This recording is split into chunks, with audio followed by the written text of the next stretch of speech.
제가 한 주 동안 있을 일들을 정리한 지 꽤 오래됐는데 이번 주는 진짜 중요한 한 주 같아요. 우리 2022년 남은 기간 중에서 어쩌면 가장 중요한 한 주가 될 수도 있겠다라는 생각이 듭니다. 안녕하세요, 이호석입니다. 지난주에 있었던 일들 중에서 가장 중요하게 생각해야 되는, 그래서 여러분들이 꼭 기억하셔야 되는 세 가지를 정리하고 넘어가도록 하겠습니다. 우선 첫 번째로는 제가 이제 제목을 unstable, 불안한 stability라고 얘기했는데요. 일본의 중앙은행이 언제까지 미국 국채를 살 수 있을까? 이 질문에 대한 대답이 필요할 때인 것 같습니다. 이미 일본의 중앙은행에서는 돈을 이렇게 풀어서 일본 국채를 막 사고 있었어요. 그런데 이 금액이 한 주 동안에 이렇게 늘어나 버렸다 라는 얘기죠. 게다가 주말 동안에 정치적인 이슈들도 있었습니다. 아베 총리 사망에도 불구하고 구로다 BOJ 총재가 있기 때문에 그 임기 끝나기 전까지는 이 기조가 유지될 거라서 크게 이슈가 없을 거다라고 생각하시는 분들이 많습니다만, 일단 문제가 되는 거는 BOJ가 돈을 풀면 엔화는 약세가 될 가능성이 높고 수입 물가도 올라갈 가능성이 높아서 이 구조 자체는 점점 현재 일본이 처한 문제를 강화시키는 쪽으로 계속 가기 때문에 언제까지 이 스테빌리티가 유지될 수 있을 것이냐, 첫 번째 중요한 포인트가 아닐까 싶습니다. 두 번째는 원자재 가격은 이미 경기 침체를 반영하면서 많이 빠졌다라는 겁니다. 원자재 시장에서는 여기 보시는 것처럼 역대급의 자금 유출이 있었고요. 이에 따라서 6월부터 이미 농산물 가격, 그리고 산업재 관련된 원자재, 그리고 유가까지 하락하고 있습니다. 특히나 경기를 가장 잘 설명하고 있는 닥터쿠퍼가 가격이 많이 하락하고 있다는 것도 여러분들이 체크하셔야 되는 부분인 것 같습니다. 그런데 반면에 주말 동안 나왔던 미국 고용 지표를 보면은 야, 이거 아직 경기 침체 아니다 라는 이야기가 나오고 있거든요. 다시 말하면 원자재 가격은 경기 침체 반영하면서 엄청 많이 빠졌는데 고용 지표를 보니 경기 침체 아니라고 하니 헷갈린다 이거죠. 이 그림을 보시면 남색 지표로 되어 있는 것이 과거에 경기 침체가 있었을 때의 평균인데요. 이만큼씩 고용이 늘어나고 있다가 경기 침체에 진입하는 순간부터는 바로 하락하는 모습을 보였다. 만약에 이번에 지금 경기 침체가 미국에서 진행된다고 하면 이건 너무 다른 거 아닌가, 과거에 비해서. 이런 얘기가 나오면서 경기 침체 아니다 이런 얘기가 나오고 있다는 거죠. 그래서 실제로 이 지표가 나온 이후로 지난주에는 아시는 것처럼 GDP 나우 지표가 마이너스 2.1%까지 하락해서 야, 경기 침체다 경기 침체라고 얘기했는데, 지난주에는 무역수지와 고용지표가 나온 이후로 마이너스 1.2까지 나왔다 이러면서 이제 경기 침체 아니다 이런 얘기들이 나오고 있는 상황입니다. 뭐가 뭔지 잘 헷갈리네요. 자, 다음에는 이번 주에 있을 일정들 보면 일단 주말 동안에 미국 휘발유 가격이요, 2008년 이후로 진짜 많이 빠졌대요. 그래서 일일 최대 낙폭을 기록했다라는 뉴스가 반가운 소식인데 이 뉴스가 나왔습니다. 그리고 아시는 것처럼 바이든 대통령이 중동 순방을 수요일부터 금요일까지 주말까지 하기 때문에 이번 주에 혹시 유가가 하락할 수 있는, 크게 하락할 수 있는 이벤트들을 앞두고 있다라는 점은 긍정적인 포인트인 것 같아요. 월요일 날은요, 유로존 재무장관 회의가 있습니다. 여기서 이제 ECB, 유럽에서 발등에 떨어진 불을 어떻게 끌 것이냐 이 얘기가 나올 것 같고요. 그리고 오펙 보고서도 나옵니다. 원유에 대한 수요 공급 전망이 나오겠죠. 그리고 경기와 관련된 소식 중에서는 독일의 ZEW 경기지수 발표됩니다. 분데스방크 총재, 독일 총재죠. ECB 미리 보기라고 할 수 있는 이분이 어떻게 얘기하느냐도 상당히 좀 중요하게 봐야 될 것 같고요. 자, 그리고 수요일 날이 진짜 중요한 이벤트들이 전부 몰려 있습니다. 일단 우리나라 같은 경우에는 금통위에서 빅스텝을 과연 할 것인가, 그리고 BOC, 뱅크 오브 캐나다죠. 여기서는 75bp 인상하려고 하고 있어요. 그리고 바이든의 중동 순방이 이날부터 시작되고요.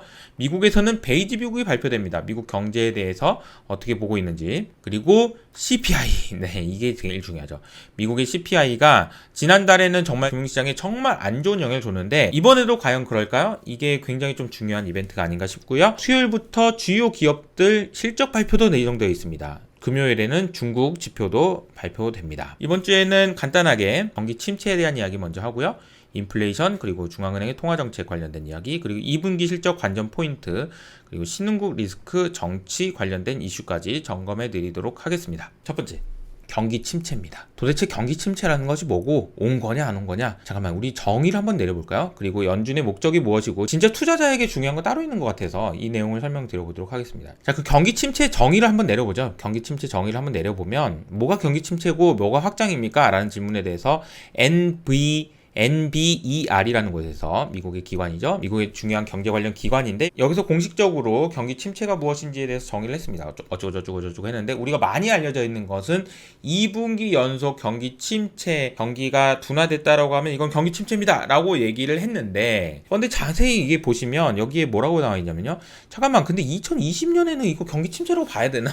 이거죠. 왜냐하면 2020년에는 한 2달 있다가 다시 회복이 되어버렸거든요. 그래서 이거를 2달이 되는데 이거 경기 침체라고 근데 경기 침체라고 하잖아요. 그래서 NBER에서는 세 가지 기준을 정합니다. 세 가지 기준을 제가 D가 들어가서 3D라고 표현했는데 첫 번째는 얼마나 깊이 안 좋아졌, 얼마나 심하게 안 좋아졌느냐고요. 얼마나 디퓨전, 얼마나 광범위하게 영향을 주는 경기 침체냐. 그리고 세 번째는 얼마나 길게 영향을 주느냐. 이걸 종합해서 판단하겠다라고 되어 있는데 쉽게 말하면 내 맘대로 결정할게 라고 얘기한 거라서 지금 경기 침체가 왔다 안 왔다를 우리가 시장에서 많이 얘기하는 것처럼 2분기 연속 마이너스면 경기 침체 이렇게 딱 부러지게 얘기하기는 어렵다라는 거죠. 이제 많은 분들이 이런 질문을 하세요. 경기 침체가 옵니까 안 옵니까? 이 질문도 중요한데요. 제가 이걸 물어보고 싶어요.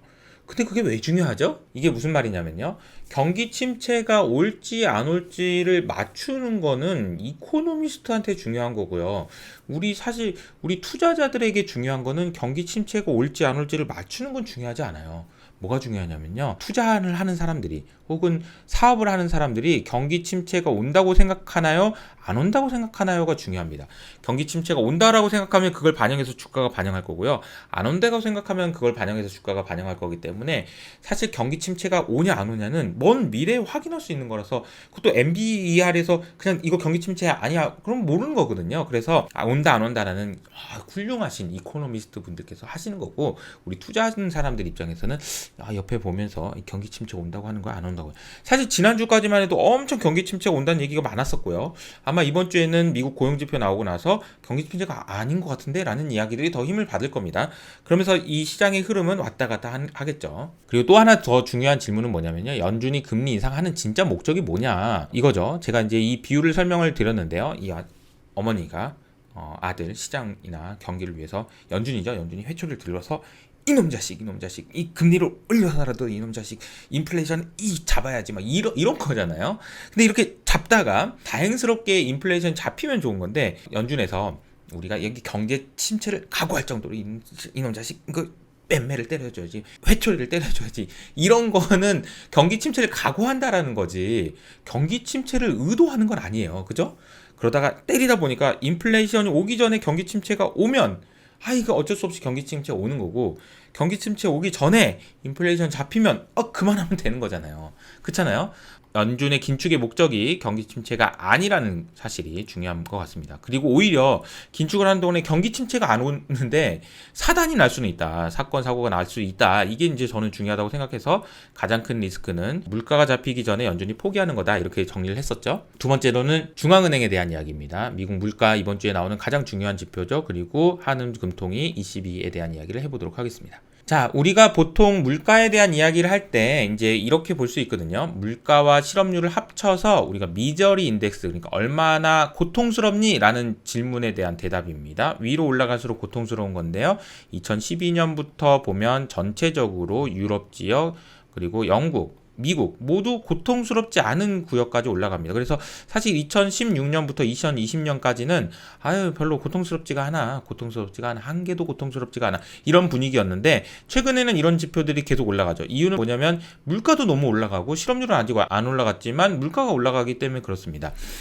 그런데 이 그림에서 한 가지 특이한 사실은 여기 보시면 검정색 선만 여기로 뾰족 튀어 올라왔죠. 이유는 뭐냐면 다른 지역에서는 실업률이 높아지지 않았기 때문입니다. 미국에서만 유일하게 실업률이 높아졌다 내려와서 그 그림이 차이가 있다라는 것이 좀 특이한 재미있는 현상인 것 같습니다. 어쨌든 물가가 올라가면 누구에게나 고통스럽다는 것이 문제이죠. 그렇기 때문에 이것을 막기 위해서 전 세계적으로 금리를 올리고 있다라는 것은 많이 들으셨을 것 같아요. 그래서 ECB 의원들을 보면은 네덜란드의 노트라는 분인데요. 경기 둔화해도 금리를 인상하겠다. 이렇게 겁을 주고 있습니다. 그리고 BOE, 그러니까 영국에서도요. 야, 이거 필요하다면 더 빠르게 행동해야 될 것 같아. 라고 이야기를 하셨습니다. 그리고 우리나라도 드디어 13일에 빅스텝을 할 거냐 말 거냐, 이게 이제 이슈가 되고 있는데요. 우리나라도 역시나 기대 인플레이션이 너무나도 높아졌기 때문에 이제 문제가 되고요. 또 한 가지 문제는 지금 파란색이 한국, 빨간색이 미국인데요. 미국의 금리가 지금 다음번에 자이언트 스텝을 하게 된다면 우리나라는 빅 스텝을 해도 7월 달에 역전이 될 거라서, 미국 금리가 한국 금리보다 더 높으면은 한국에서 돈 다 빼가면 어떻게 해? 물론 그렇진 않겠지만 그런 우려들이 생길 수 있어서 빅 스텝을 할 거냐 안 할 거냐, 이게 굉장히 중요한 포인트고요. 한 가지만 더 여러분이 생각을 하셔야 되는 거는 빅 스텝을 한 후에 원화가 약세가 되냐 강세가 되냐도 굉장히 중요한 포인트가 될 것 같습니다. 그것에 따라서 우리나라를 외국인들이 어떻게 생각하는지를 확인할 수 있기 때문이죠. 결국은 중요한 건 물가입니다. 이놈 자식 때리다가 경기 침체가 오기 전에 물가가 잡히면 이거 안 해도 되잖아요. 그러니까 이게 물가가 잡히느냐가 굉장히 중요하고, 그렇기 때문에 이번 주 수요일 밤에 드디어 CPI 어떻게 발표되는지가 너무 중요합니다. 지난달에는 이 발표되고 나서 전 세계 금융시장이 정말 와장창창 무너져 내렸는데 이번에도 그럴지 지켜봐야 될 것 같습니다. 그나마 개인적으로는 예상치가 높다라는 게 그나마 다행인 것 같아요. 지난번에는 예상치가 높지 않았는데 예상치보다 높아버려가지고 크게 문제가 됐었는데, 이번에 더 높아질 거라는 예상이기 때문에 예상보다 높지만 않으면, 게다가 바이든도 간댔잖아요. 그런데 또 좀 다행히 그런 시나리오도 그려볼 수 있지 않을까, 그런 생각이 듭니다. 그리고 아까 말씀드린 대로 휘발유 가격은 역대급으로 지금 빠졌다. 이것도 좀 긍정적인 소식이죠. 여기에다 바이든이 사우디랑 가서 그만 해주면 정말. 네.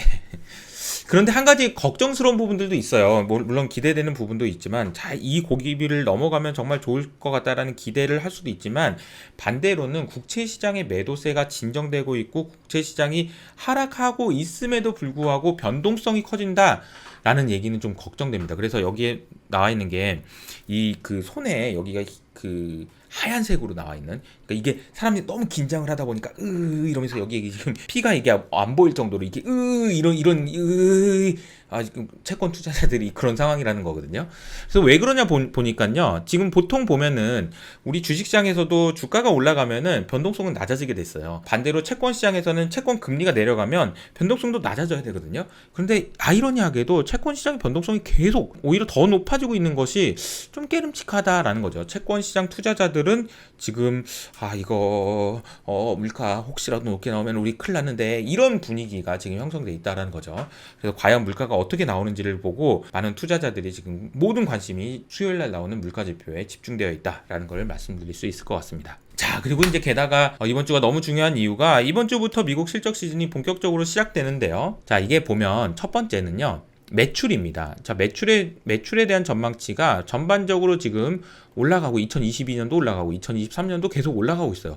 자, 그런데 이 매출은요, 경기 침체가 정말로 오게 되면 미국 기업들 내 매출도 증가할 겁니다.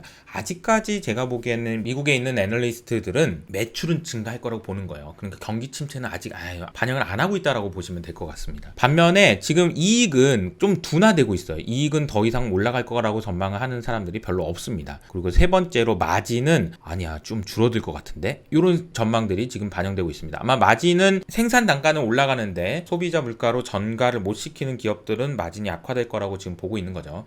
이 부분은 지금 시장에서 조금씩 반영되고 있고, 이 세 가지 측면에서 해당 기업들이 발표할 때마다 이렇구나 라는 생각을 하시면서 넘어갈 수 있을 것 같습니다.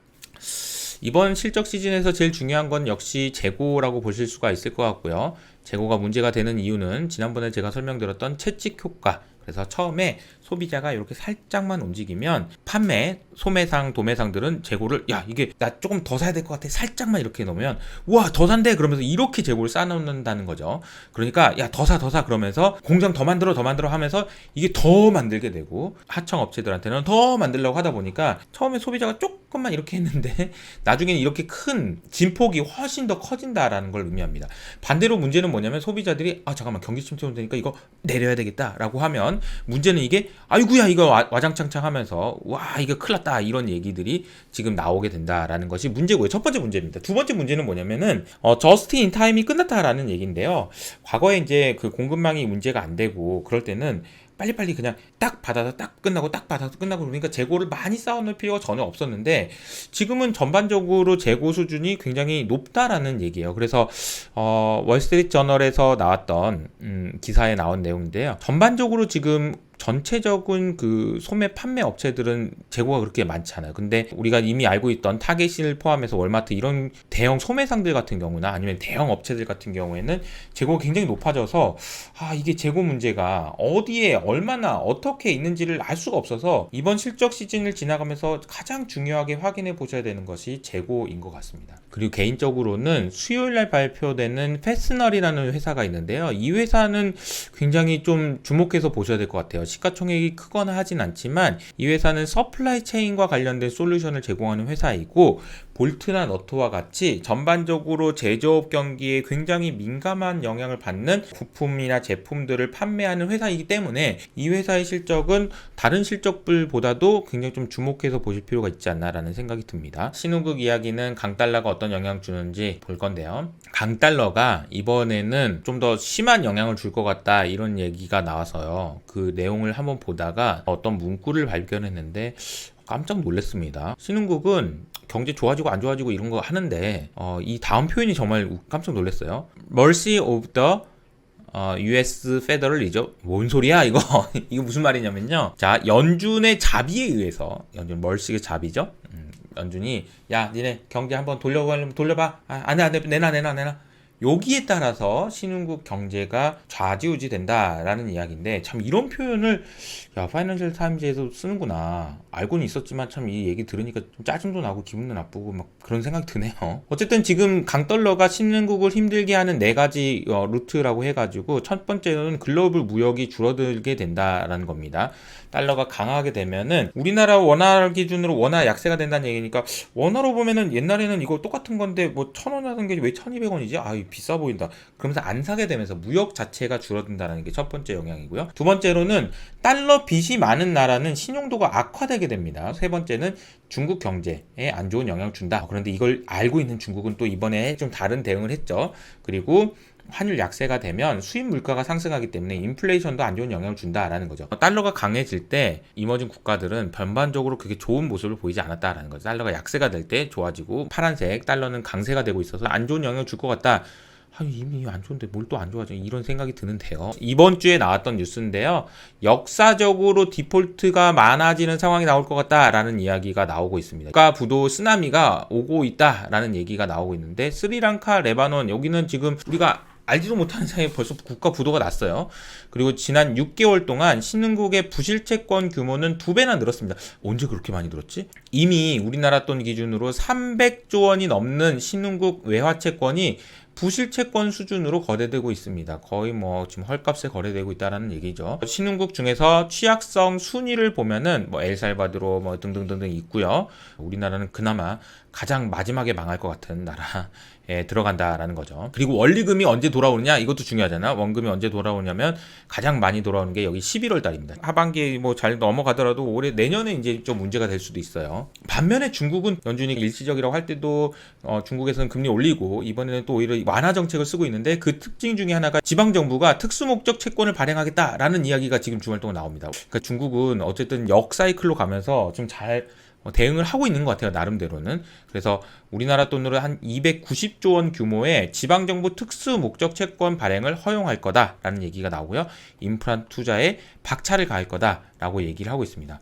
이 채권은 내년 발행할 거를 미리 땡겨 쓰는 거다. 지금 물론 중국 경제가 여러 가지 상황에서 어려움을 겪고 있는 건 분명하지만 인플레이션에 대한 우려도 다른 나라에 비해서는 훨씬 낮은 수준이고요. 부양책도 더 많이 쓰려고 하고 있어서 중국 주식이 최근에 반등을 하고 있는데 어떻게 될지는 지켜봐야 될 것 같네요. 자, 그리고 정치 이슈도 워낙 중요한 이슈들이 많아서 좀 정리를 해보도록 할게요. 아베가 유세 현장에서 사망했습니다. 이 부분에 대해서는 제가 딱히 드릴 말씀이 없어서 넘어갑니다. 바이든이 사우디에 방문할 예정입니다.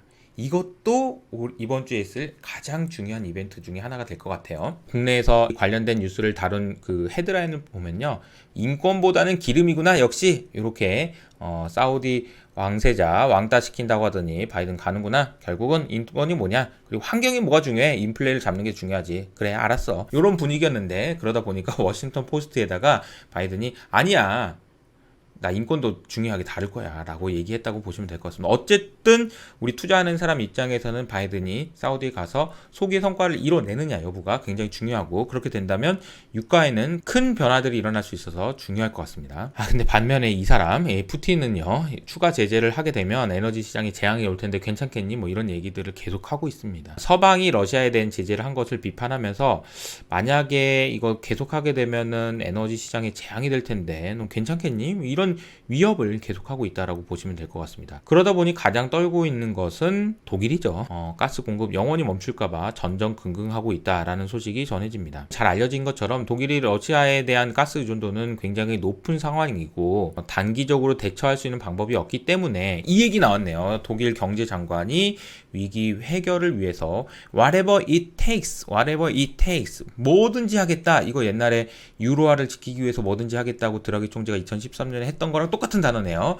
자, 그리고 호주와 중국의 외무장관이 G20에서 회담을 할 거라고 합니다. 원래 중국하고 호주가 굉장히 안 좋아가지고 지난 3년 동안 한 번도 만난 적이 없어요. 그래서 이랬었는데 이번에 새로 만난다고 하니까 어떤 이야기들이 나올지 주목해서 봐야 될 것 같네요. 그리고 스리랑카에서는 락다운이 있었는데 에너지가 없어서 락다운 한다는 얘기가 나왔는데 대통령이 사임한다는 소식이 전해집니다. 가장 큰 이유는 경제난 때문이고요. 최근에 보면은 굉장히 큰 규모로 반정부 시위가 나왔고 대통령이 사임 의사를 밝혔습니다. IMF에서는 야, 스리랑카 그러면 바뀌었어?